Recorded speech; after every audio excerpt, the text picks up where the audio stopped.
home insurance in West Pittston, Pennsylvania.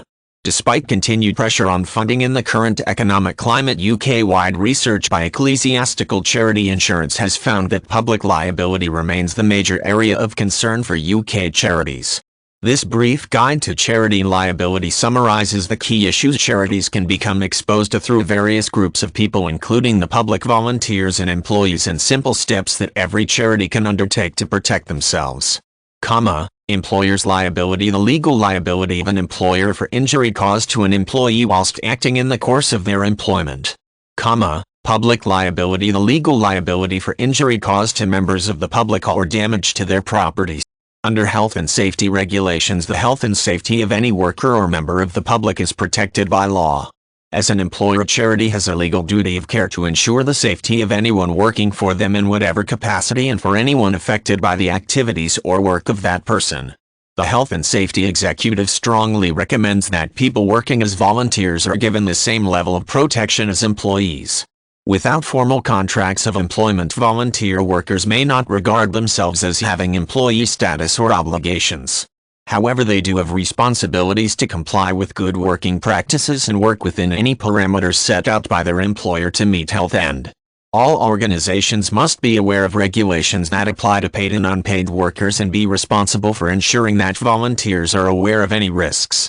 Unsupervised volunteer workers who haven't been made aware of these issues could pose a range of risks to charities, which could expose them to public liability claims.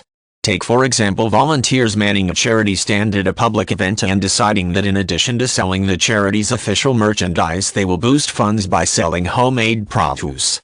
Should a member of the public suffer food poisoning as a result, it is quite possible that the charity would be held responsible even though they had not instigated the sale of the produce. To protect yourself from any potential risks, volunteers should always be given clear rules and guidelines and asked to adhere to them. Avid fundraisers may regard themselves as volunteers, but that doesn't necessarily give them the same legal status as volunteer workers. If damage to property or personal injury occurred because of the actions of the fundraising volunteer, the courts would look at how closely, if at all, they are connected to the charity. Faced with government grant cuts and reduced charitable giving, many charities feel under pressure to organize unique fundraising activities that help differentiate themselves. Recent research by charity insurance specialists Ecclesiastical found that over half of charities were looking to more extreme fundraising methods to stand out. Traditional fundraising activities such as cake bakes and street collections are now competing with the increasingly popular skydiving and bungee jumping. If you're contemplating some more off-the-wall fundraising ideas, the good news is that with good risk management it is possible to go to extremes safely. In-house events, which are completely organized by the beneficiary charity's employees and or volunteers. Third-party events, where often the charity will know little about the planned fundraising activity. Logically then, by handing all of this over to a specialist third-party provider, you should be able to distance yourself from risk. In theory, the use of a specialist event organizer creates a legal firebreak should a participant or spectator be injured at the event, as liability should rest with the contractor rather than with your charity.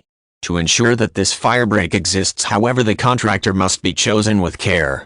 Charities should take all reasonable steps to ensure any company appointed to organize, correct insurance cover is in place. If the subcontractor doesn't have public liability cover, your charity could be held legally liable for any injury or damage which occurs as a result of the event.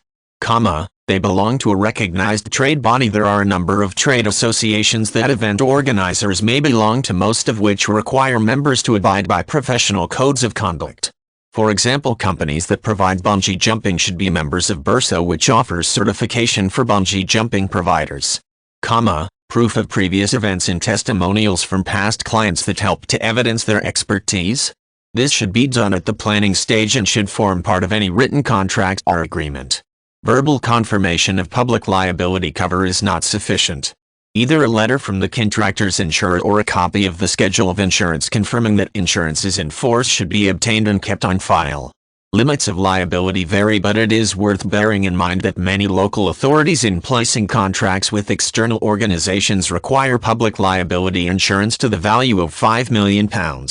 In the event of someone making a claim for either property damage or personal injury, they will have to prove that the organizer is legally liable and has been negligent.